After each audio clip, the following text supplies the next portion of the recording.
Guys, papanood nyo kung paano tayo mag-load kagabi, pero ngayon, Sunday! Ito na yung time na 4 laps derby ng Kamsur. So, maulan talaga. Tignan nyo naman ang panahon, grabe. So, nirelease yung ibon natin kanina, 8:30 in the morning. So, talagang smash ang laban. Ito yung tinatawag na umulan, umaraw, islabanan, tunay na derby. Kita nyo naman, halos di na makita ang bundok ng Angono, Binangonan at Tanay. Ayan, oh. Talagang grabe, guys.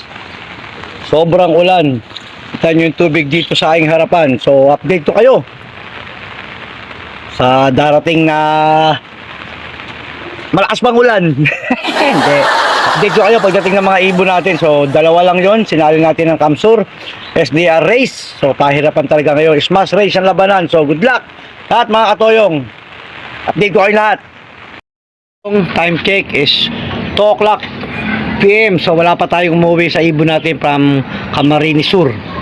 So, parang may nararamdaman na ako. May mga umiikot. Ito, sandali. Wait lang. Ito na. From Kamsur na to. Update ko kayo. Ayan. So, sticker. Ito yung van number. Ayan.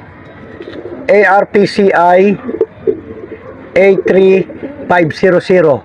ARPCI 83500. Sticker. Ayan yung ating sticker. Stamp. Stamp port laps. ARPCI port laps. Lord from Kamsur, Camarines Norte, fresh YB. Sana magtuloy-tuloy pa. Ano, kita nyo naman.